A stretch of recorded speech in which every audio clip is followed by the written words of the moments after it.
নতুন উপায়ে বেতন পাবে এমপিভুক্ত শিক্ষকরা এই সংক্রান্ত একটি প্রতিবেদন সময় টিভির অনলাইন পত্রিকা প্রকাশ করে। আপনারা যেটা স্ক্রিনে দেখতে পাচ্ছেন, তো এরকম সংবাদের পরতে পরতে আমরা যদি দেখি তাহলে দেখতে পাচ্ছি যে এমপিভুক্ত শিক্ষকদের যে ইএফটিতে বেতন ভাতা দেওয়ার শুরুর কার্যক্রমটি সেটা বিশ্ব শিক্ষক দিবস অর্থাৎ 5 অক্টোবর আজ থেকেই শুরু হবে, এমনটি জানিয়েছে বিভিন্ন রকম সূত্র।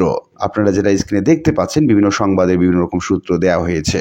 তো এই সংক্রান্ত বিস্তারিত তথ্য জানাবো আজকে ভিডিওতে। প্রিয় ভিউয়ার্স, আজকে নতুন ভিডিওতে সবাইকে স্বাগত জানাচ্ছি। আপনি যদি আমার চ্যানেলে নতুন হয়ে থাকেন তাহলে এরকম গুরুত্বপূর্ণ ভিডিওর আপডেট পেতে চ্যানেলটি সাবস্ক্রাইব করে রাখুন। ভালো লাগলে লাইক কমেন্ট করুন আর সম্পূর্ণ ধারণা পেতে পুরো ভিডিওটি না টেনে দেখুন। তাহলে শুরু করা যাক।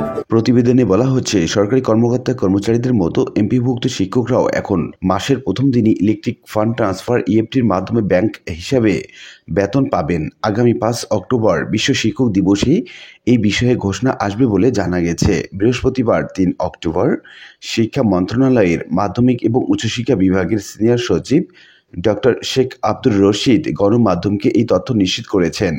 মন্ত্রণালয় সূত্রে জানা গেছে, প্রাথমিকভাবে এমপিভুক্ত স্কুল কলেজের শিক্ষক কর্মচারী যারা ইতিমধ্যে মাধ্যমিক এবং উচ্চশিক্ষা অধিদপ্তর ইএফটিতে বেতন পাওয়ার জন্য সঠিক তথ্য দিয়েছেন তাদের বেতন ইএফটিতে পাঠানো শুরু হবে। ধীরে ধীরে অন্য শিক্ষক কর্মচারীরাও এই প্রক্রিয়ার অন্তর্ভুক্ত হবেন। উল্লেখ্য, এতদিন এমপিভুক্ত শিক্ষক কর্মচারীরা বেতন ভাতার রাষ্ট্রায়ত্ত 8টি ব্যাংকের মাধ্যমে অনেকটা অ্যানালগ পদ্ধতিতে ছাড় হতো। এতে শিক্ষকদের বেতন ভাতা পেতে অনেক দেরি হতো। অনেক সময় পরের মাসের 10 তারিখ পরও বেতন ভাতা জোটে তাদের। ফলে সরকারি কর্মীদের মতো মাসের শুরুতে ইএফটির মাধ্যমে বেতন ভাতা পাওয়ার দাবি জানিয়ে আসছিলেন এমপিভুক্ত শিক্ষকরা। এমন পরিস্থিতিতে 2011 সালে উদ্যোগ নেওয়া হলেও তৎকালীন আওয়ামী লীগ সরকার শাসনামলে তা বাস্তবায়ন করা সম্ভব হয়নি। এদিকে দৈনিক শিক্ষা .com-এর আরেকটি সংবাদে বলা হচ্ছে, অবশেষে ইএফটিতে এমপিভুক্ত শিক্ষকদের বেতন ভাতা শুরু। দ্য ডেইলি ক্যাম্পাস নামক একটি অনলাইন পত্রিকার শিরোনামেই বলা হচ্ছে, ইএফটিতে বেতন পাবে মাদ্রাসা শিক্ষকরাও। দ্য ডেইলি ক্যাম্পাসের আরেকটি সংবাদে বলা হচ্ছে, বিশ্ব শিক্ষক দিবস থেকেই এমপি ও শিক্ষকদের ইএফটির বেতন ভাতা দেয়া শুরু হবে।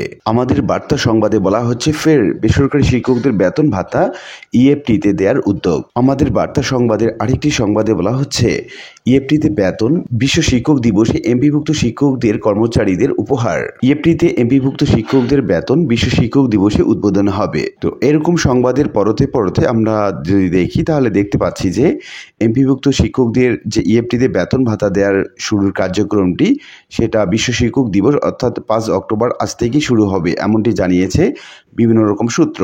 আপনারা যেটা স্ক্রিনে দেখতে পাচ্ছেন বিভিন্ন সংবাদের বিভিন্ন রকম সূত্র দেওয়া হয়েছে। আশা করি বিষয়টি বুঝতে পেরেছেন। আর আজকের ভিডিওটি এ পর্যন্তই। আশা করি ভিডিওটি আপনাদের ভালো লেগেছে। ভিডিওটি ভালো লাগলে লাইক কমেন্ট করতে ভুলবেন না।